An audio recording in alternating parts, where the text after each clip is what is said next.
questions here. There we go.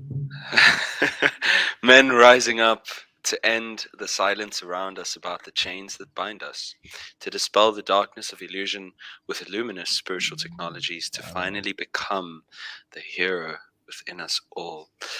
Welcome to Arise, episode 46. I am Karun Avatar, with me, my dear co host Jai Jagannath, and we are joined by our dear Taruna.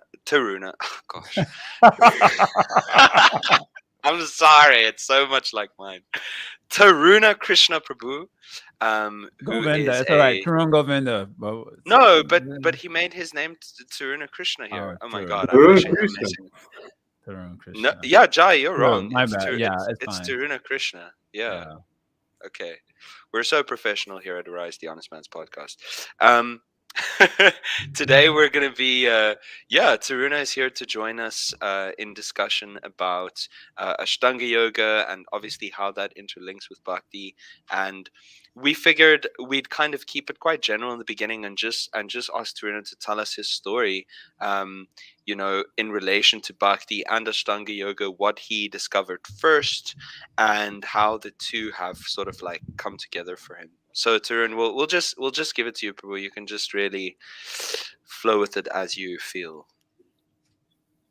Thank you, dear hosts. Thank you, Jai Jagannath Prabhu. Thank you, Hey. dear Karuna Avatar Prabhu. Hare Krishna to all the devotees. First of all, I want to express my gratitude that you asked me to say some things about this topic, which I feel it's it could be beneficial for all of us as as a human beings and as a practitioners of bhakti. I think we are on on both sides. Mm. And I hope I can say some words which ultimately can be beneficial for our ultimate good, which is to develop love for Krishna. Okay, So, very sweet Bhakti Yoga, Mongol Charan statements. Now let's hear your story. We want to hear your story. Even I've known Tarun Krishna for I don't know about 2 years now. Like we spend quite a bit of yeah, time together, reading together, Shastra and so on. But I also don't know your story, so this would be very interesting for yeah. me also. Mm. I'm also inspired to hear your guest stories, and I'm hearing almost all of your podcasts. So I hope Aw. my, you know, story inspires someone, Jai. Good and luck. they get some benefit. So, what's my story?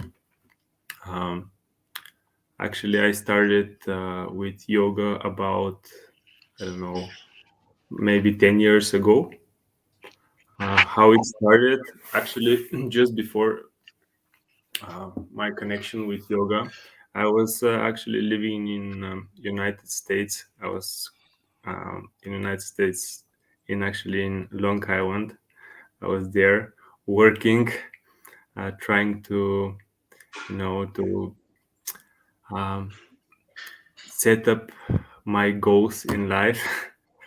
And at that time, I was having, the material dream to gain prosperity, to have a nice family, to enjoy life. That was How my aim. terrible. How terrible. Yeah, that was my aim, and I was trying to pursue that. And I was living in Long Island. I was working, and afterward, I came back to Bulgaria, and actually from maybe few years at that time I was feeling kind of dissatisfaction, as we may expect, because whatever we may have, I was having like nice life, um, in the common sense, like I wasn't lacking finances. I was having a home. I was having a long time relationship, um, like health, like quite good. But I was definitely internally dissatisfied, and Yay. and dissatisfaction was arising more and more, and because I don't know, I was a little bit helpless because you have like all the things that you are thinking that will make you satisfied, that will make you happy, but you're not feeling satisfied and happy. So there was something wrong fundamentally. And I remember I was at one town in our country. It's called Plovdiv. I was hanging out with friends, and I met one friend whom I haven't met for, I don't know, maybe 3 4 years, and we were childhood friends. So we met each other, and I saw him. He was like completely different from what I have remember him to be like. He was we were from friends from the childhood, as I said, and he was a kind of a bad boy, like a uh, gangster or something like that, like huge muscles, old body tattoo, very like people when they saw him, they were like turning to the other side. They don't want to look him in the eyes.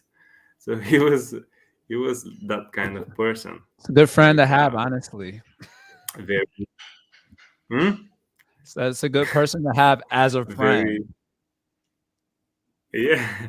You can imagine what was my background. And so so I met him, and he was completely transformed. He was like very like lean, skinny, like he was having like strange haircut, and and I was like, what happened to that guy?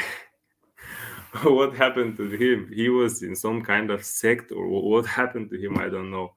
It was very strange. So he started to sharing that he became a vegetarian. He started practicing yoga.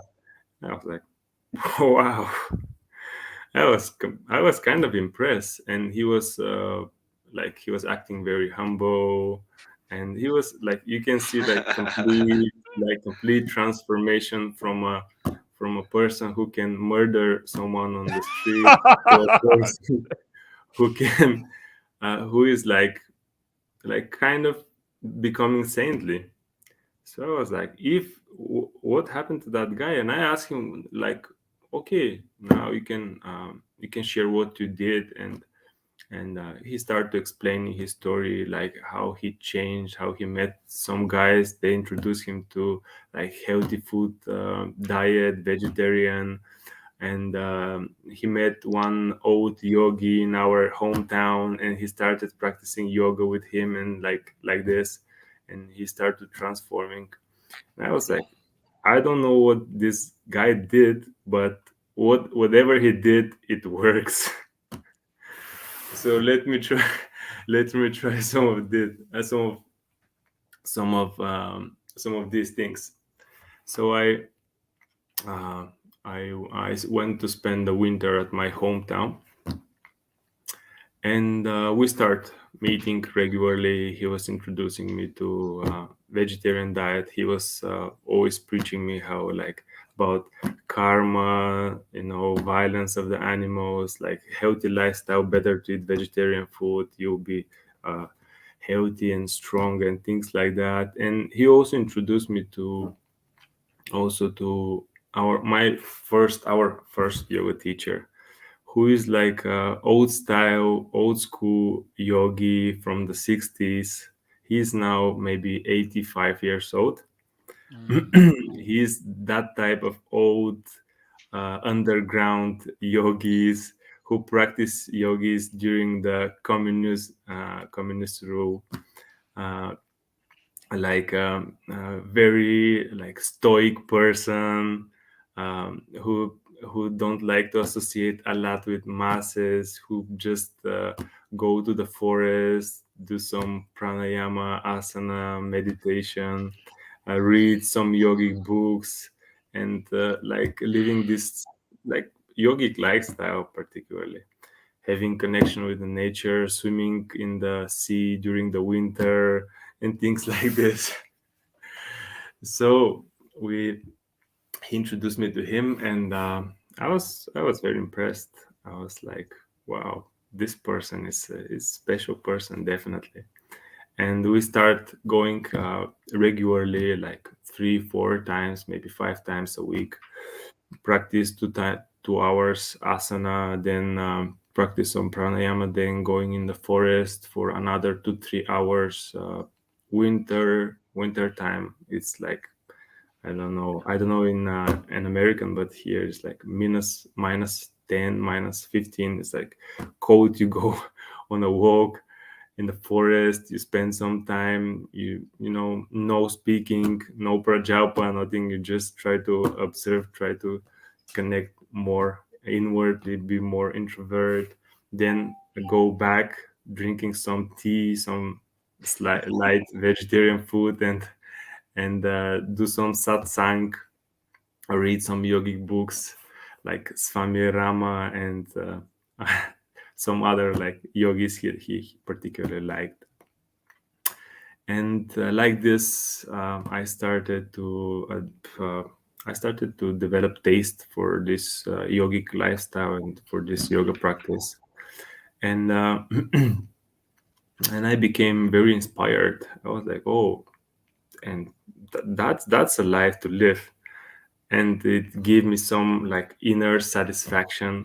We were starting to go like every morning on the sunrise, go like do some trataka, like gazing on the sun, on the rising sun, doing some breathing, also going to do some trataka um, on the sunset, and like going very early to bed, waking up early, the sattvic lifestyle. And this I feel that this is what I should do. This is what life should be like. I felt naturally inspired to do that. And afterward, uh, I went to the capital for 1 year, and then started with this. I don't know if you heard the Satyananda tradition. Maybe you heard, maybe you don't heard. I've heard This of the is Satyananda some tradition. like Swami Shivananda. I don't know if you know Yeah. that person. It's a Mm. famous That was yogi, my first Gita Swami was from Swami Shivananda. Vishwananda. My first Gita that I actually ever Okay, read wow, was from Swami yeah. Vishwananda. I couldn't understand anything. I was just like, "This is what even What going is it? on?" But that, I remember that being my first Gita. So I was introduced also to that yogic tradition, and they are impersonalists. They Right. are impersonalists. I always have a sense of God because of my grandmother. She's like very My strong grandma. Christian person, but like very broad-minded, not like sectarian Christians, like super narrow-minded. She's very broad-minded, and she always asked me to pray to God as a person, and I always have that personal conception. But after after connecting to this tradition, they promote clearly impersonalism. So I was a bit like brainwashed with these impersonal conceptions. And but one nice thing is they did kirtan. So I Mm. was getting taste for kirtan. We were doing kirtan. I always felt that practice is so nice and so uplifting, so inspiring, and I was always enjoying the practice of kirtan. And after some time, I came back to the. Actually, it was summertime because I live on the seaside. Summertime, I go back to my hometown, and uh, I met with the devotees. Actually, the devotees whom I met, they were one of them. They're my friends. But previously, I knew them because with one of them, local Guru Prabhu, we were kind of classmates. We were on the same age, and we were studying at the same school for some time, and we were kind of friends. We knew each other. But what I heard from other people is that they went into some sect, Hare Krishna sect, I mean, there's no lie and there. hmm? I said there's no lie there. Okay. And because it's small town, like you're imagine small town, like 10,000 people, like everyone know everyone, and like if you because devotees, but they particularly they were like in the beginning like very straightforward, putting tiwa, going on the streets chanting, and people like think you're what is this? It's like what is this? They go crazy.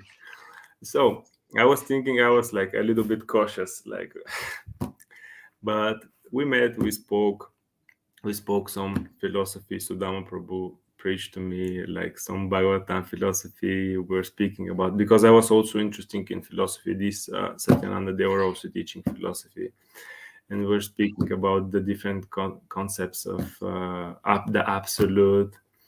And I was actually having Bhagavad Gita on like Prabhupada's Gita on my bookshelf for a long time, but I was like, no, I don't read this because my conception was like this polytheism.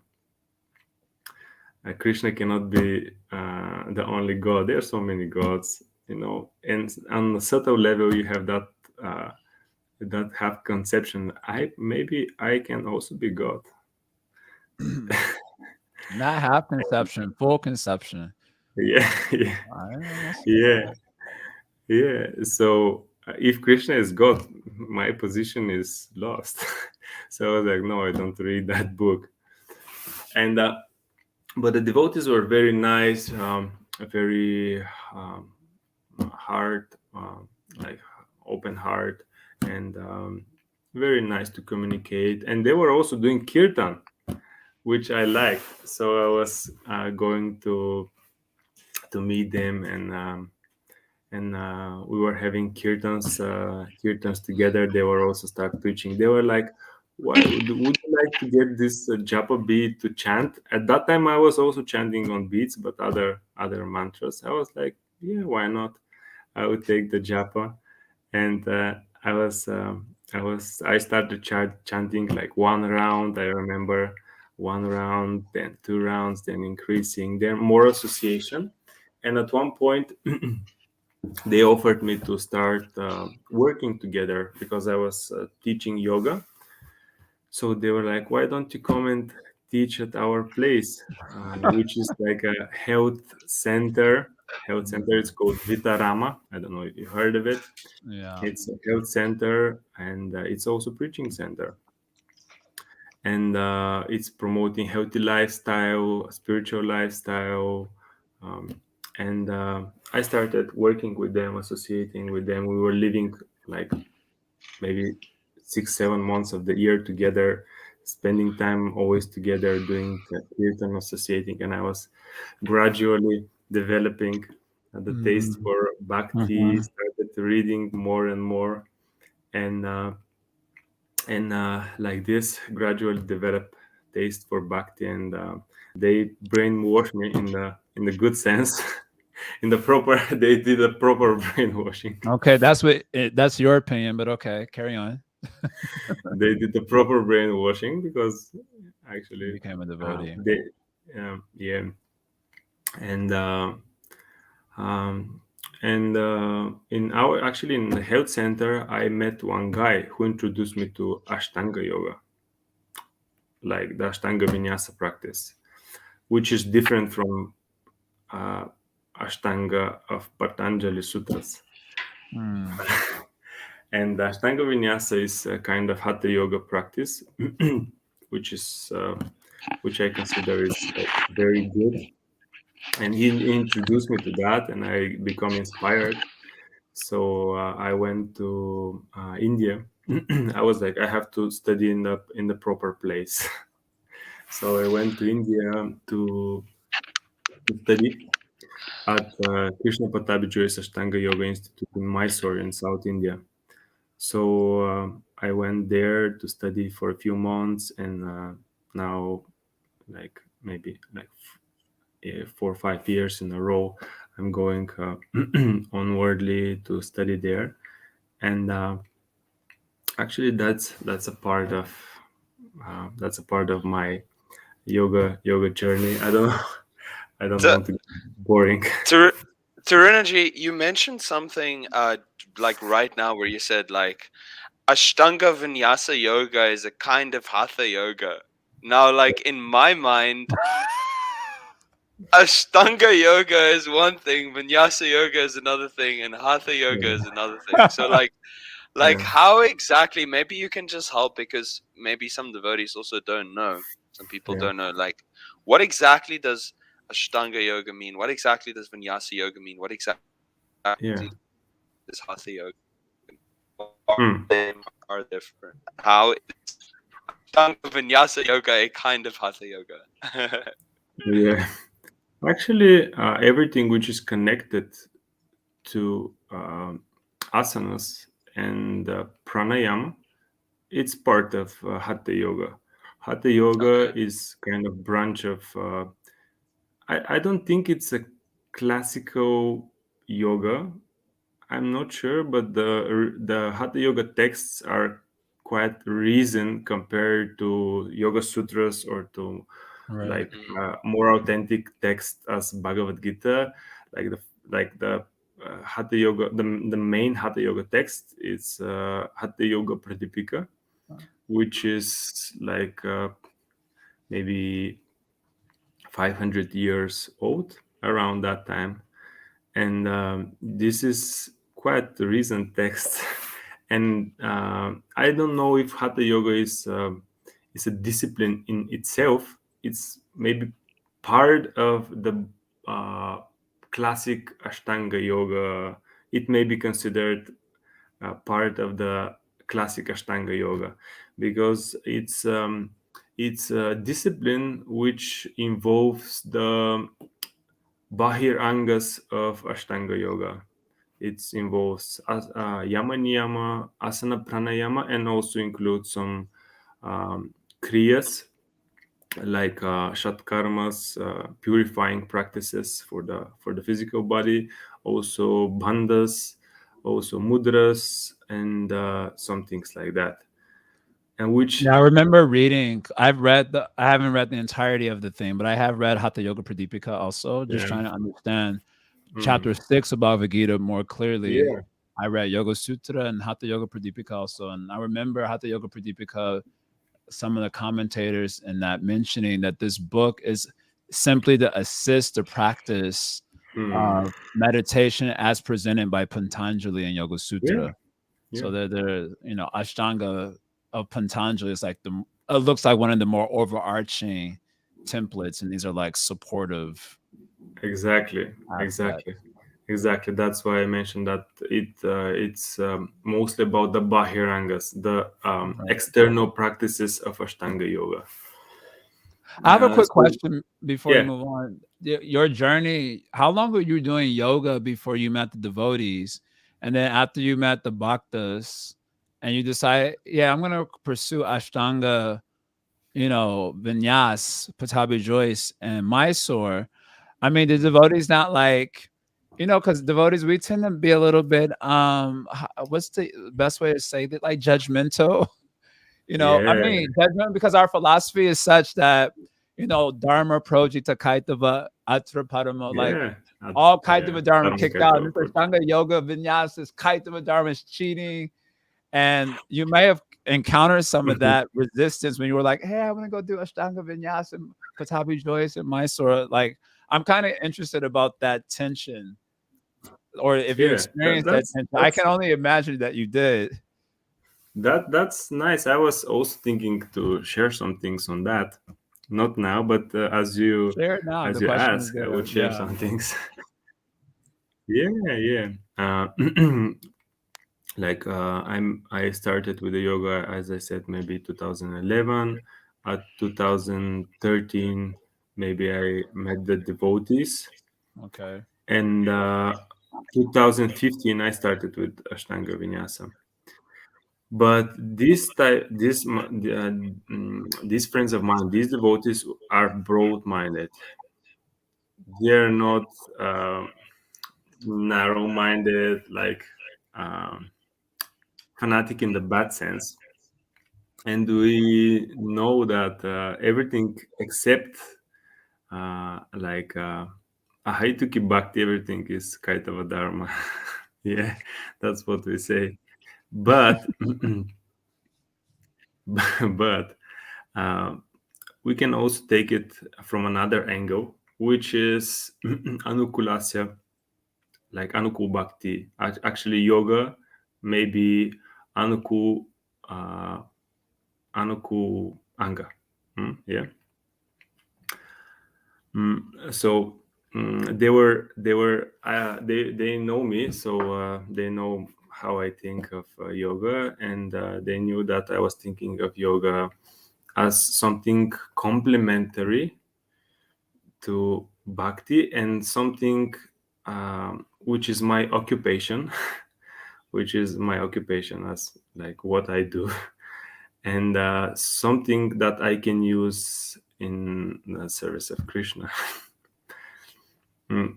So they were never saying things like, okay, that's Maya or things like that, because they know what's my mindset and how I think of it. Mm. So actually, at that first trip, we were a group of devotees. We went first to Jagannath Puri, and then I went to Mysore Mm. for some time. So they were not accepting yoga as something some deviation, some deviation. And they also know from personal experience that yoga works very well for the devotees, um, What do you mean because by that? what I mean by that, because um, like we may say that we are not this body, but we are in this body. We're not the body, but we're in the body.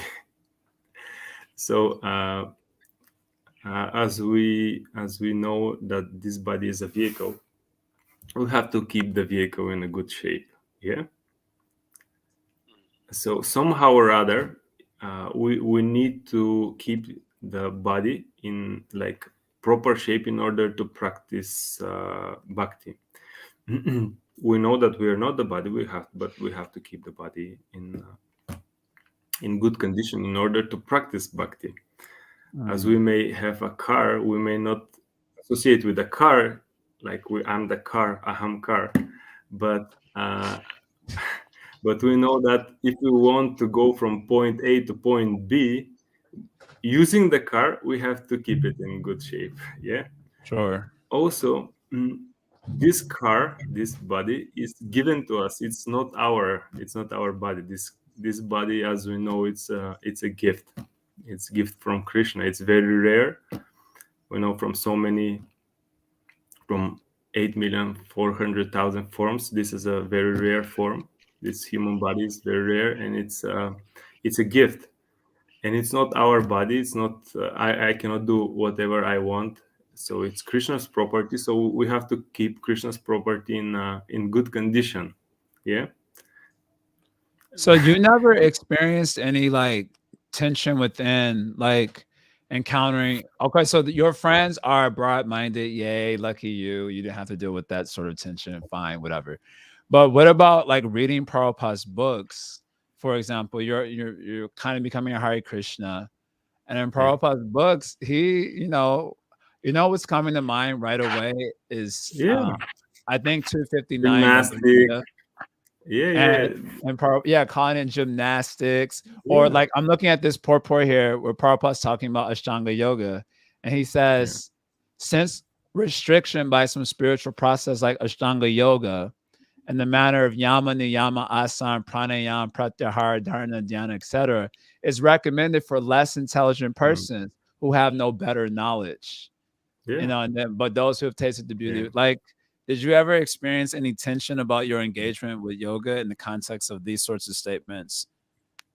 You was like, nah. No, because no, because Prabhupada was, if you read, like, if you understand deeply Prabhupada, I don't say I understand deeply Prabhupada books. First, just to clarify, but from what I understand, Prabhupada's purpose and Prabhupada's books have a certain purpose, and it's the purpose of Prabhupada books is to give bhakti and to highlight bhakti. In order to highlight something, you have to make a contrast. Yeah, in order to highlight bhakti, you have to make contrast with the other things. And to put bhakti on the top, you have to put other practices of yoga a little bit down. Yeah. Okay. And so, because Prabhupada also knew the mind of the mind of Bada Jiva, and is the mind of Bada Jiva is like it can easily be over entangled in other things. Uh, and also the Western mind is like Western mind wanting this and that and to try everything. So Prabhupada was highlighting bhakti, and it was putting he was putting other practices down, not because they are like bad, but because he thought this may confuse, or like this may how to say um, uh, Yeah. devotees may deviate, you Yeah. know. Confused. If you give too Yeah, many they may confuse, choices, then it becomes they may be bewildered. like, okay, but these practices, they also maybe, these are also yoga practices though, so they may also be like, okay, they may become too much involved in that without actually having the mindset that whatever we do, our aim is Krishna Prema. Okay, so you have an So easy way of our main aim is, reconciling. Yeah, you have easy way you've reconciled. I want to just double back to this because I have this on my little question sheet here. Why yoga asana specifically? Because yeah, in yoga, like, we have to take care of the body, we take care of the vehicle. So, I can I yeah, personally like to lift weights. I'm starting to get into lifting weights a little bit more. So why yeah. yoga asana specifically? And I also have this, maybe this is an integrated question, but for men, yoga, it seems just like really boring. Like when anyone asks me about anything, they're like, if it's a choice I between yoga and other things, like yoga's for girls, like that's Yeah, yeah, Oh, yeah, only yeah, for yeah. the guys. I just wanna echo that by saying, like like I'm just kind of an intense person in general, and I like, when I exercise, I want it to be intense. If I want to look after my body, it's like I want to sweat, I want my heart rate to race, I want to like feel my muscles burning, and then but then I acknowledge that, okay, you need like some more sattvic kind of exercise or bodily whatever, Right. care. And then I went in December 2018, and I did like a whole yoga teachers training at the Oh, Govardhan Eco Village, all like right. I as forgot an about that. attempt, to like get the taste for the yoga, for the hatha mm, yoga. And Didn't happen. so boring. yeah, Yeah, it's just like that intensity is missing. I enjoy teaching it, even though it's just so funny. It's like, I teach the yoga, but I don't like doing it myself. I enjoy teaching it because it's an absorbing experience to guide people through that experience. But yeah, it's just like a struggle to really, get absorbed. Unfortunately, unless it's like hot yoga or like power yoga or like, you Those are know fake, dude. Those are fake. Okay, no more. Those are not even. Those are fake. bro, Hot bro, yoga is fake. bro. Like if you do the asana in a warm environment, like what is the difference? Like you're just sweating more. Like don't tell me it's fake. Come It's on, what do fake. you mean? It's also dangerous, but I will come back to that. We'll come back to hot yoga maybe. So yeah, my question, the way I have it written here on my sheet, is what's your response to that? Like why Yeah. yoga asana versus like something like lifting weights, especially if you were like addressing a guy like Karuna Avatar or myself, where we're like yoga's boring, yoga's for girls, it's not really engaging. How why yoga? And I guess I have it here written in my notes, like experientially, what you personally found for yoga Mm, asana experientially. And if you had to give an argument for it, not an argument like you're trying to really convince someone, but if you were trying to help them to see the value and as an mm. asana practice as a health modality, how would you argue for that? Yeah. Actually, I have personal experience with many things. I was lifting weights maybe for 5 6 years seriously, going to the gym, lifting like bench press with maybe 270 pounds, and doing a lot of heavy lifting, and then a lot of street fitness and kickboxing, and Oh a wow. lot of wrestling and things like that. So uh, if you You're want the to best judge person to give something, to this compare answer something, then. you have to personally experience different things, because you cannot Yeah, say yeah, this is better than something else if you haven't tried. So Yes. how you say it's better if you haven't tried, if you haven't the taste, if you haven't tasted the cake, how you can say it's bad or it's good? So I can say from my personal Right. experience with True. different types of physical activities, and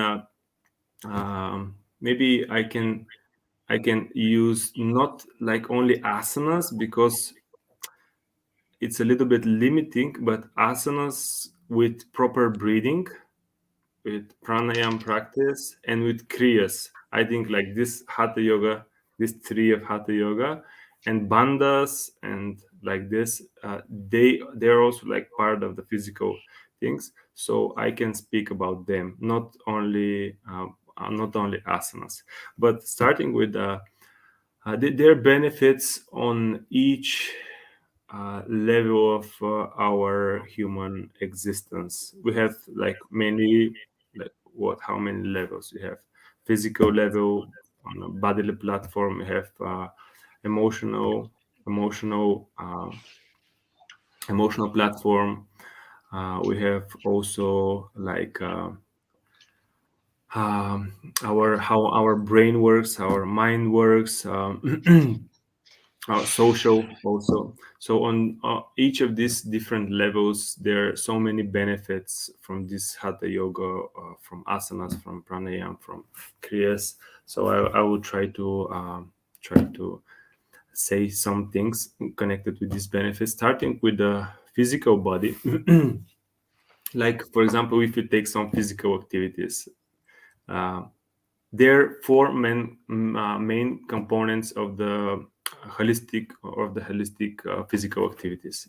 First is strength, then is endurance, then you have mobility, which includes flexibility, the ability of the joint to move properly to the full range of motion, the elasticity of the ligaments, and flexibility of the muscles. Also, you have balance and you have coordination. That's a proper standard for complete physical activities. Everything under that is just gives a partial benefit. Mm, Okay, just to set the standards. What are the proper standard for physical activities? So if you, for example, if you do weightlifting, mostly you do the strength part. right. Yeah, mostly do the Right. strength part. You may get some endurance benefit, but not fully. If you do, for example, running, as many people do, you basically get more of the endurance part and less of, for example, the strength part.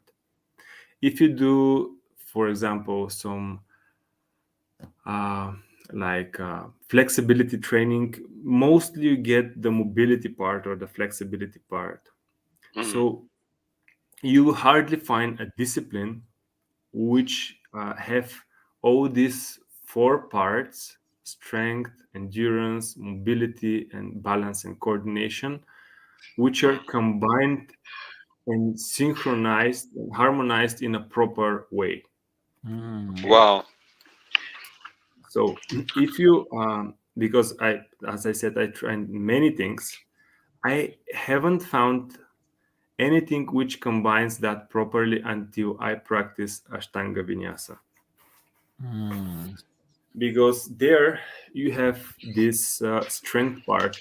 There are so many asanas which are developing and demanding physical strength, but it's not like you go in the fitness and you grab some like some dumbbells or some barbell and you just move the barbell. You move your whole body. It's a completely different type of strength. You may be able to do like for example like 300 pounds bench press or like leg press with so many pounds and things like that, but you will not be able to lift yourself from the floor, yeah, to lift your own weight, because this is different strength. And the Mm. strength that you develop with this asana practice, especially with Ashtanga Vinyasa, especially with that element which is called Vinyasa. Vinyasa means the connection between breath and movement, and the connection between each and every asana with a specific movement. It's a Mm. constant flow of movement. It's not like you do one asana and then you rest, you know. It's constant 1.5 or 2 hours constant flow of movement which involves your whole body strength. And you need to actually um, you need a lot of strength, but it's strength which is um, whole body connected strength, because in the fitness you develop strength in your pushing ability, your pulling ability, your squats, and but this is not like a whole body interacting, all the muscles interacting in a way that is functional for your body. You don't do these things in the day life. Where do you use that strength? Where you use that bench press strength? On the You dance cannot use floor it. Yeah, when you're trying to show off your gains. maybe. Yeah, but this whole body connection strength which you develop from this Ashtanga Vinyasa practice, Mm. it's very useful, because it's like your body, your whole body becomes strong, and you can do so many things. Like it's there is a connection between your core, between your upper body, between your arms, between your legs, which gives you like completely free movement with ease. And this is like some very specific type of strength which is very good and very useful. It's not that it's just for the gym and then what you can do with it. The dance floor. Yeah. But this specific type of strength also endurance, because you, as I mentioned, you do the asanas without a break. You start with the sun salutation and you finish with the finishing poses, and between that you just keep moving, just keep moving and breathing, moving and breathing, moving and breathing. It's like running a marathon. But I know it. even, I know it well. I did Ashtanga Vinyas yeah, I practice for know, a I know, as year, you know, I know that you know, but you and ask the question for other yeah, people. yeah. I'm just saying, yeah, you're right. It's I just remember when I remember when I did the training in 2014, and I was practicing Ashtanga Vinyas specifically for a year. Yeah. But I remember when I went for the training, and we would start at We would start at 5 in the morning and finish at 9 o'clock. And Yeah. I would be like, I was like, I'm going back to my Bhakti. 16 rounds sounds pretty reasonable now. 2 hours only. But as a physical practice, this give you like endurance, like Right. anything, because it's always also you use your strength and different type of muscles. You don't like running, you use only your legs. But in the asanas, you use different type of muscles. So you use your legs, you use your core, you use your upper body, arms, shoulders, neck, even back muscles, front bending, back bending, like everything, arm balance, uh, so many things. So you become strong as anything, and also very you develop good endurance. And also you have to control your breath, because Mhm. when you do some strong physical exercise, also your breath is like becoming more like shallow. You have to control the breath, so it means you develop better endurance. So also To there is, yes. to energy, I just want to know about this one aspect. Like in the West, there is there is a lot. There is this idea that you need to build your cardiovascular strength. Like you need to make your heart rate go up a lot so that it becomes stronger and pumps blood more and etc. So like with Ashtanga Vinyasa specifically, I mean, just like what is the yogic standpoint on like cardiovascular strength? Like your heart rate needing to go up, and like that for your health, and how much does yoga play into that or not?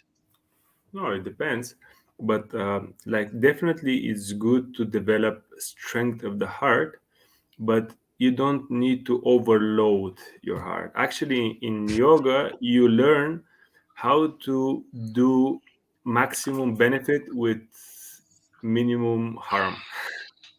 Mm. Maximum benefit with minimum Minimum harm. harm.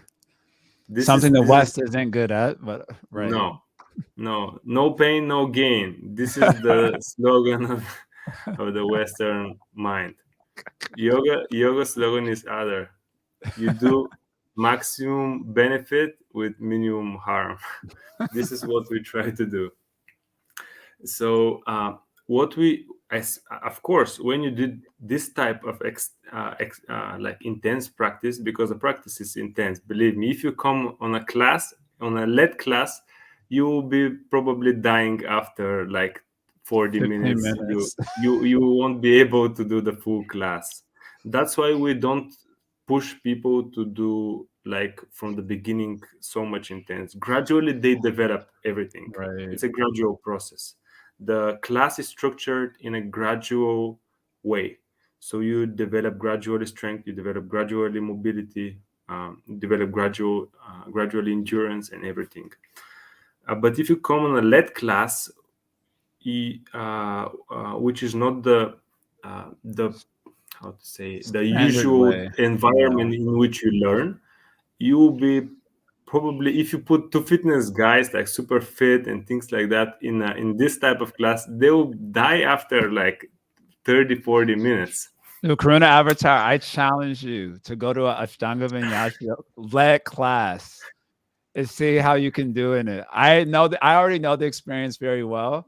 But because we're talking smack about, oh, I need to be high intensity and I need this and that. Yeah, I yeah, challenge yeah, you yeah, to yeah. have that experience and you can report how it went. Yeah, sure. No, I this hear is you. this is intense as anything, believe me. Yeah, it's very In challenge. and Also, we said other two components. One is very important, mobility, which is very like underrated. But nowadays, like for a few years, I see that it's becoming more emphasized and popular. Mobility is probably one of the most important components for longevity and for health.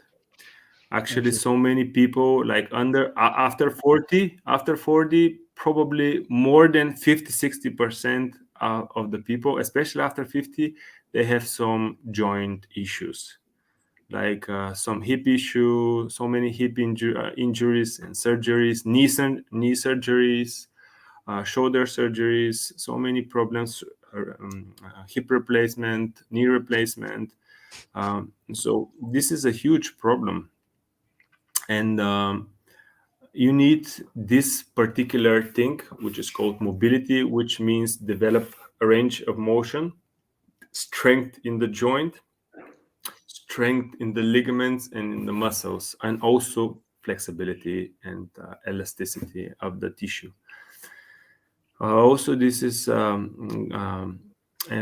you know, it's emphasized in the Ashtanga Vinyasa practice. You do so many different movements, back bends, so forward bends, twists, hip openers, shoulder openers. Like you do basically what, like every type of movement that you can imagine.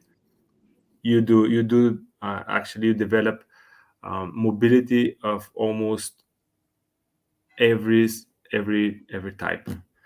Mm. So that's why it's also good, because it's complex. It gives variety of mobility. It gives very specific type of strength, which you cannot do almost by anything else except this gymnastic, which is like athletic gymnastic. I don't know what's the English word exactly.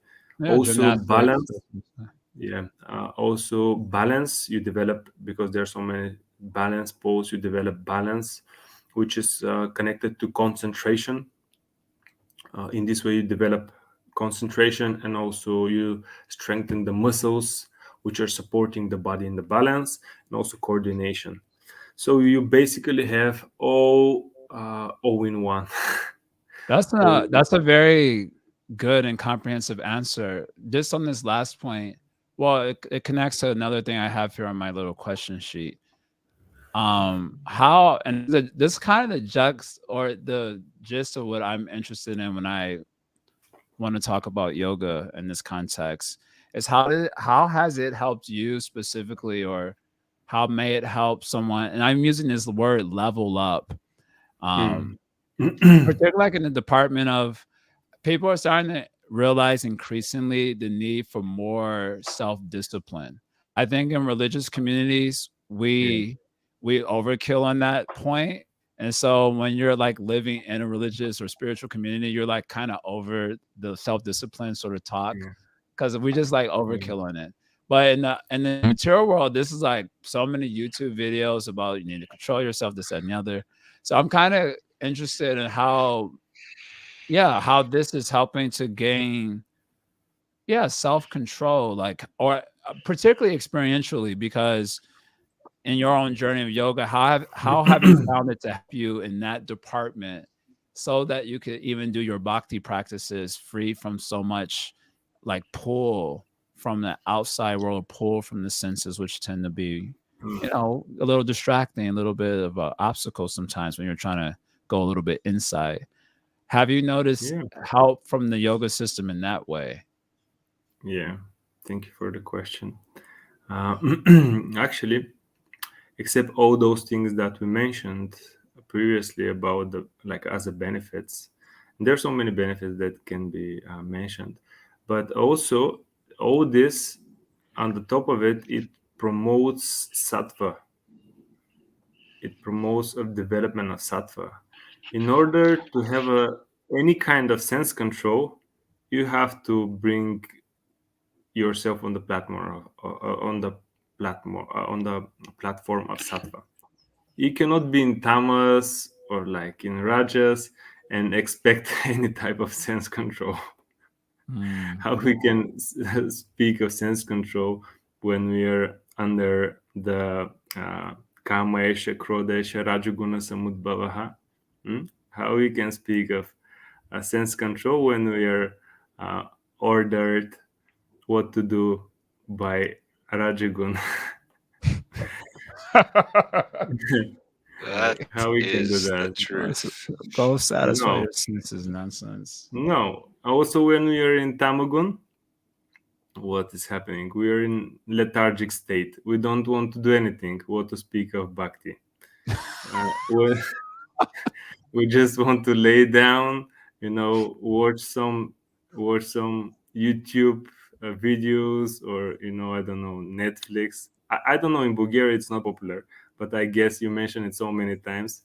Uh, It's or very you popular in watch some America. movies, or you just eat the junk food. That's tamas. Or in rajas, you're too much agitated, mind is making so many plans, how I can succeed, mostly how I can enjoy through different, making the plans to enjoy. And you need to bring yourself to sattva. That's Yeah, that's yeah, that's the yeah. thing. That's the thing. My Guru Maharaj, His Holiness Shachanandana Swami, has a nice seminar that I think all the devotees should listen, and if there is a chance to participate personally, which is called the Tree of Life, which is uh, based on some teachings of Bhakti Vinod Thakur, as he himself mentioned, Mm. that if you want to proceed smoothly in life and develop a good spiritual foundation, we need to balance our health, our emotional, mental, and social parts. So this means to uplift ourselves into a sattvic state. If you're not on the sattvic state, good luck with self control. It's just uh, efforts without a good result. So yoga promotes, especially the practice of yoga gives you that self of sattva, and because it's purifying. Sattva means first you have to for bodily platform of sattva means purification of toxins. Like you have to purify the uh, the body from ama, from toxins, which is very easy through the yoga practice because it stimulates the kidneys, which means you urinate more. It's give better digestion, and it's increase the bowel movement. You go more regularly to toilet, and also you sweat a lot. So these are the main three main ways um, to get the toxins out of the body. So it promotes detox, natural detox. Also, it purifies the gross and the subtle nervous system. Like it's when you do the proper breathing in the yoga asanas, and when you learn how to breathe properly in the daily life, what it happens, it's activate the parasympathetic nervous system, which helps you uh, to calm down the mind and keep it in more like sattvic state, not so much rajas, not so much also a lot of oxygen, increase of the level of the oxygen, because you're breathing a lot, you're breathing deeply, not only a lot, but you're breathing deeply during the practice. And you also can control the inhalation and the exhalation, the prana and apana, to make them samana, to make them equal, which gives a balanced mind, not too much like too calm and not too agitated. Also, like what I've personally experienced, you also clean the subtle body, like the nadis, and you have a lot more energy, like a lot more energy. You feel much more energetic, and there's not so much uh, lethargy and feeling, oh, I need to sleep, I don't have I'm not in good mood. Also, I experience every time after practice good mood. And on a scientific level, you can see that asanas and breathing are increasing a lot the happiness hormones, endorphin, serotonin, adrenaline, dopamine, which gives you Mm. like super good mood, nice mood. And I've been teaching a lot, and I haven't seen anyone with a bad mood after practice. There's no such a thing. Really? Yeah, mood is always high, it's always good. It's And also when you do pranayama, you feel naturally high. You feel natural high. You Yeah. don't need to take any extra things. You just feel supernaturally high. Yeah, And that's with the true. kriya practice, these kriya practices, you cleanse the body deeply, and there is a body mind connection. And after like a deep cleansing with these shat karmas, you cleanse the bowel system, the digestive system. You feel also a lot of emotional release, Hmm. because you release the emotions through the body. Because like for example, if you are like very agitated, you want what? You want to scream. When with the screaming, you you exhale the bad emotions. With or you want to cry, and with the body you take out the emotions, but you can do it in mechanical way through the practice of shat karmas. So you feel release on the bodily platform and on the emotional, on the mental platform. Also you steady a lot your mind, because you learn discipline. So you have to show up on the practice, and you have to go through different obstacles.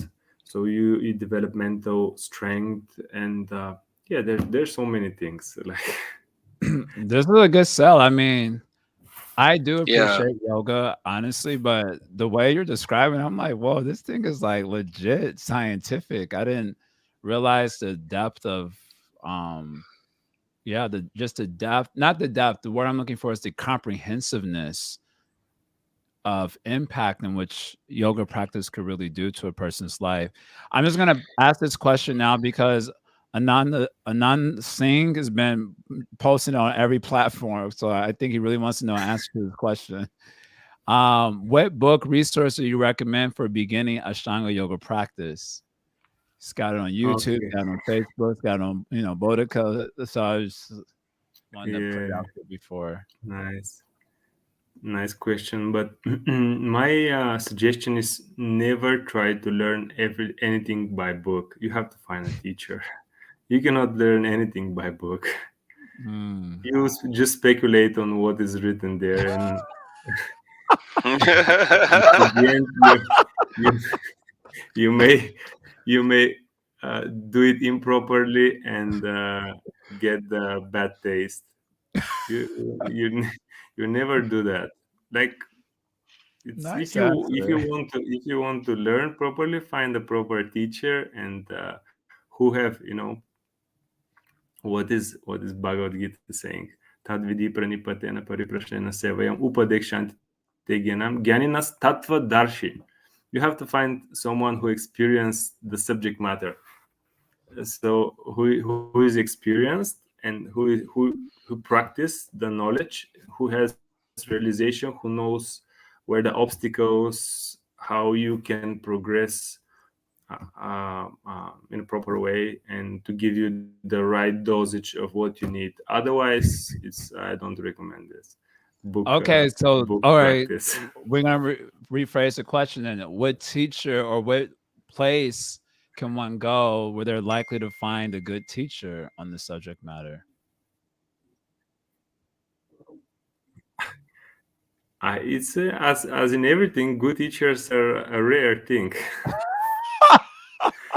I Come don't know on, where. bro, give some hope. First, you like don't read, you just speculate. Now instead find a teacher. Well, I hate teacher, also very rare. Give some No, hope. like for example, I can say some good names in that sphere, but like Mark Darby, like my teacher, also Mark Roberts, uh, also, yeah, these names are like some good teachers who have a comprehensive knowledge and proper way of teaching. But it depends where you're from. Like, you have to find local teacher for beginning, and afterward you can find some of these names and go to a retreat or seminar or something like that. Otherwise, uh, uh, otherwise starting with the book is not good. At least some local teacher will have some knowledge and will guide you, and then afterward you can look for some of these people and go and and study with them. Nice. Joy. Do you No, have no, no. I have a final thing here for me. Because Go. you teach at Vitarama place, preaching center there, and you're also starting a new center or Ashtanga Yoga Shala or something, right? Yeah, Do you find this is just a do you find that among your students, because I see you posting videos of your students' successes on occasion, on like on your social media, for example. But they're always girls or often, not that yeah. that's bad or anything. So my question is, do you find Mm, that women are more attracted to the practice of yoga than men? Like mm. even like you're a teacher, so you can practically see. Is that the case? And if it is the case, why do you think that is the case? Is it just the way it's marketed, or I guess they're smarter. that was a very Well good done. answer, and everyone will love you. Clever Well done. answer. Touche. No, but That's good. like I don't know what's the reason. I guess I guess men have a wrong conception. But in Ashtanga, I have a lot of also male students, and True. in Ashtanga you have a lot of male students also because it's hard work. It's not joke. It's not girl thing. It's like if I mean it's a hard work. You have to be like A strong certain person mentality. in order to, yeah, with certain mentality in order to practice. But Yeah. yeah, definitely there are more girls. I don't know what's the reason. I guess maybe they're smarter. I don't know. They can sit. They can understand it in better way that it's very beneficial. And yeah, it is what it is. But I wanted to add something, if you don't mind, if we have a few more minutes. Okay. uh, because devotees, like as you began, devotees think of it as something separate from bhakti, or some of them as maya or things like that. Actually, if you look at Vaishnavas, if you look like Madhva Sampradaya, many of their like sannyasis, they practice asana. Right. Yeah, the many of their sannyasis. I was looking previously, and I also checked some links. Now I can share if you like. Some of their sannyasis, like head of mats, doing asanas.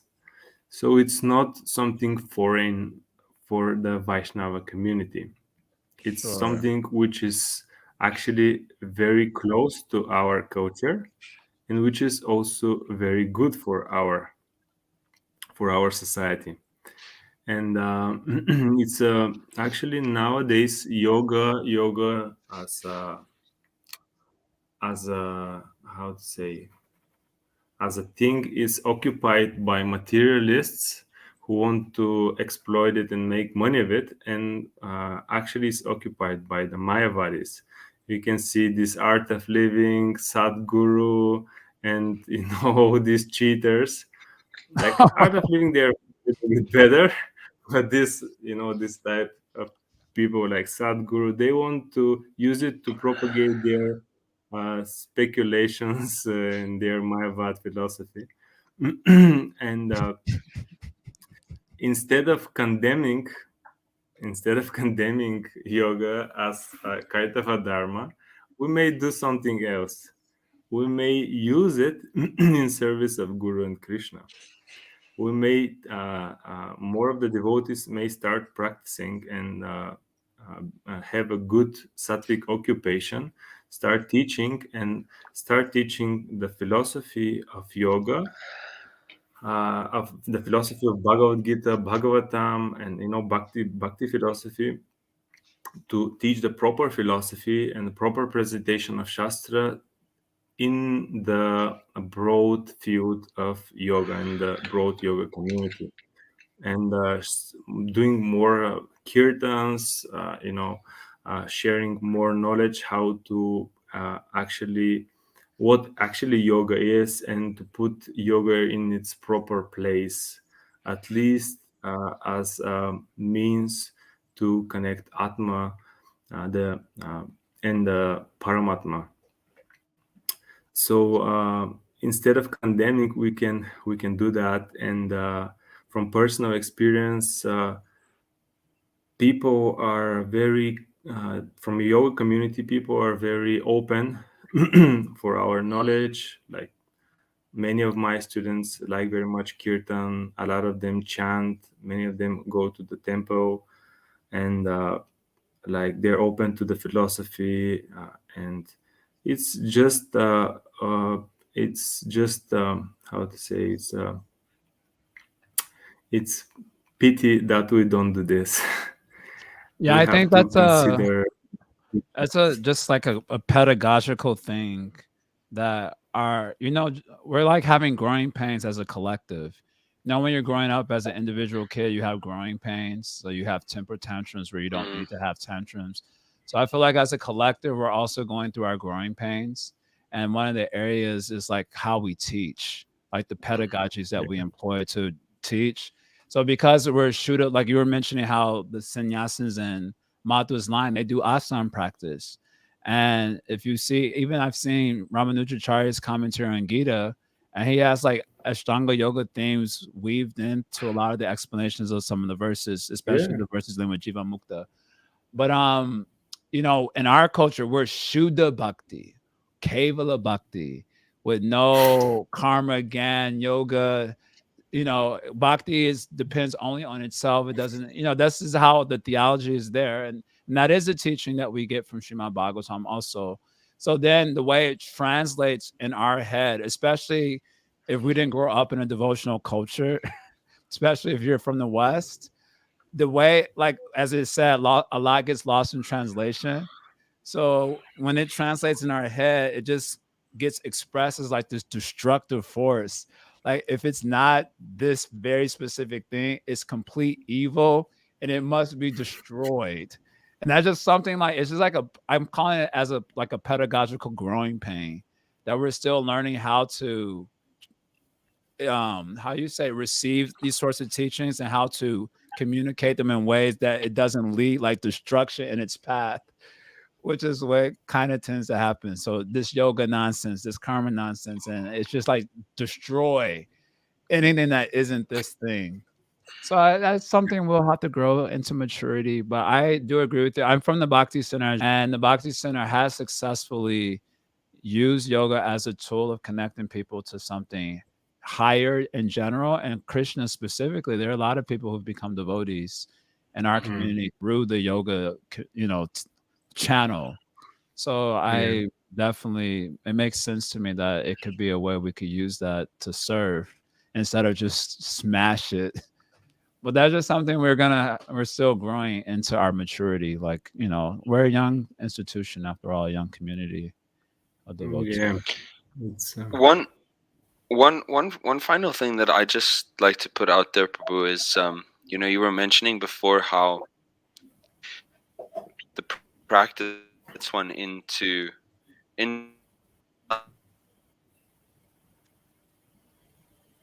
Oops, we're me. losing you a little bit, Karuna. Oh snap! I thought so. Okay, okay. You're kind of Haribol, back. Haribo. Haribol, Haribol. Am I back? Am I back in You're time? back. You're coming into focus. Yeah. yeah. Okay, okay, excellent. Okay, so my question is around the element of sattva gun. You were mentioning, Prabhu, how the practice really gets you into sattva gun, but I feel like it's like you need sattva gun in the first place to get into the practice. It's like sattva gun gets you into it, and then the practice creates a feeling of sattva gun, and Gets it. it's just like Yeah.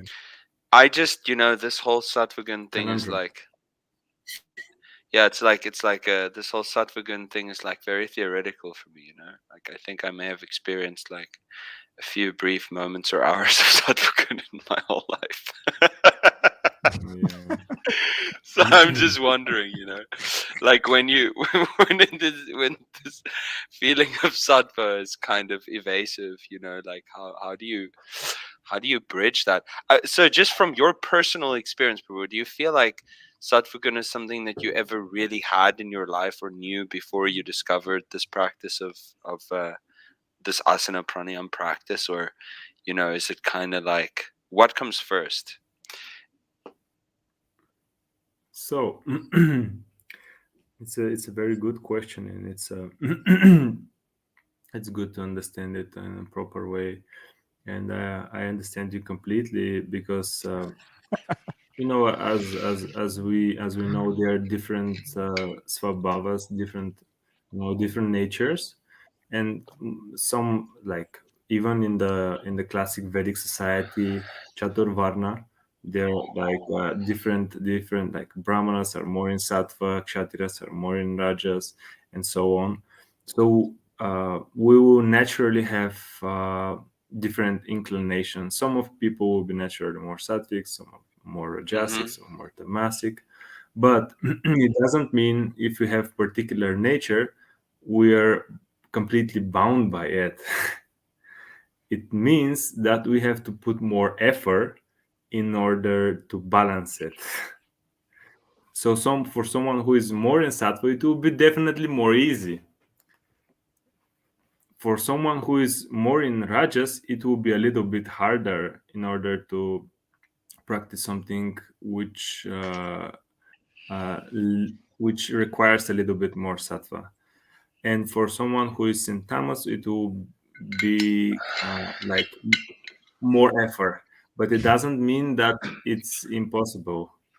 It just means more effort. So we have to put more effort.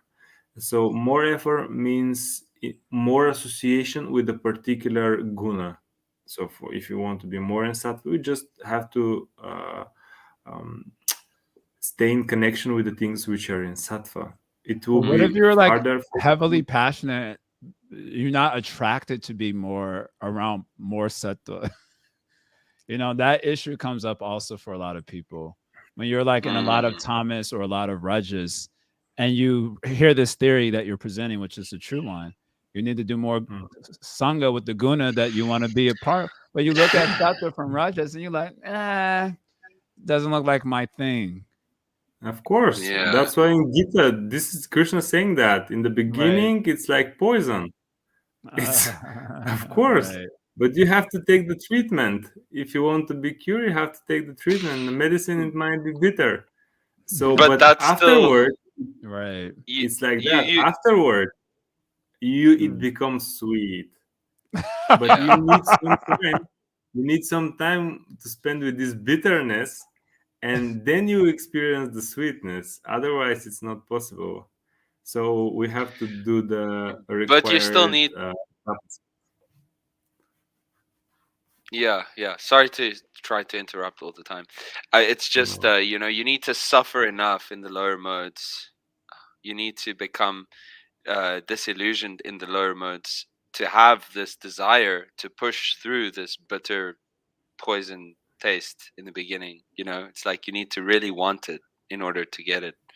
You need to have that willpower and determination ultimately. Otherwise, it's not possible. It's not acceptable. This is one perspective. I can a little bit argue in a nice sense. For example, you're Please, you're outside, please you're refute me, outside, Prabhu. you're outside, and there is a nice weather outside. Yeah, there is a nice weather outside, so you're in the park enjoying the nice weather, and someone comes and, like, for example, hits you, and you fall down, and like you're going up and asking, "Why are you hitting me?" He said, "Why? If you see so nice weather, you have to experience some pain in order to appreciate the nice weather. It's not like that." Yeah. So you don't need suffering in order to appreciate something good. You just need to associate with something good in order to appreciate it. Yeah, or I would add to that, you need to have at least a decently functioning intelligence. So this is also an issue for many in the age of Kali. Our Yeah, and intelligence is not also so good. motivation is something else, which you that's I think that's the crucial thing. You need Mm, something, someone or something to motivate you. Like you need to find a person with whom you can spend time and he can inspire you. He has that fire, so he can fire you up. That's the most important thing, to have that association, that sangha, in which you'll be fired up. If you're Mm, fired up, you do it. If you mm. don't find that person or that sangha, you hardly start to do it. true. 100%. True words have never been Sangha is spoken. all. Sangha is life. Sangha Yeah, means yeah, progress, forward Sangha is motion. the way, the truth, and the life. No one is There getting we. anything without it. That's it, bro. Well, Tyrone Tarun G, Prabhu. Yeah, thank man. You you did. for You did so agreeing to well. come on, and you definitely seem to have a lot of that sattvic yoga energy you bring into the table, and the clarity of your presentation, particularly the comprehensiveness of yoga as a health modality, was compelling just from an intellectual perspective. I like to play around with ideas, Hmm. and that was very compelling and comprehensive. Like, wow, there is a lot Yeah. there if one is interested in a comprehensive health modality. So yeah, thank you for Yeah. sharing that and your experience there. Yeah. Where might someone contact you? You might, it looks like you have some few fans here, and I know you have Tarun underscore yoga on Facebook, yeah, and go to his yeah. Facebook page, y'all. His thing is legit, dude. All them poses, this is legit. I remember when I was showing Kishore Chandra, he's one of my best friends here in New York. I was like, bro, I said, we got a devotee in our community that's a legit yogi. I was like, look at his page. And we were like scrolling through your page on Instagram. We were like, oh my God, dang, how are you doing that? And then Kishore Chandra is of course a yoga teacher himself. So he was even saying like that's pretty impressive. So he's legit. Yeah. So that's Tarun underscore yoga. That's on Facebook. And you also there on Instagram, Instagram. Taruna underscore yoga is, I think it's Instagram. Taruna yoga is on Facebook.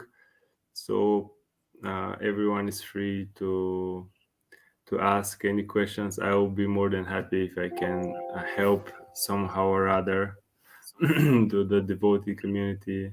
So I'm always Jai. available. Try to make myself available for the devotees. So sweet. If y'all couldn't tell, Thank you, Tarun is Prabhu. also very sweet. So sweet. So sweet. Okay, everyone, thank you so much for joining us. On Friday at 10:15 a.m. EST, we'll have another podcast, and it's going to be pretty interesting. How did you title it, Jai? I haven't crystallized it, but I'm living a ruled life. And then Oh, tagline, maybe something like regulative principles of freedom or oppression, something like that. I'm working with it Yeah, to yeah, complete yeah, the yeah, idea. yeah. We always hear regular principles of freedom, but that's not how I experience it. So kind of Yeah. over the ruled life, over it. I'm kind of over it. So at least that's what we want to talk about. And it's going to be actually a really good episode. It was triggered by a very specific event. And Karuna Mm, Avatar came up with the idea. So it's going to be a lot of fun. We're going to have Dave Madhava on for this particular one. Also, who's always a ball of insight. And yeah, y'all not gonna miss this one. It's gonna be fun. And I wouldn't say controversial, but we're gonna discuss a lot of polarities around the topic of following rules. Jai. I'm looking forward to it. Okay, so that's 10:15 EST on Friday. We'll see you then. Hare Yes, Krishna, everybody. later, fam.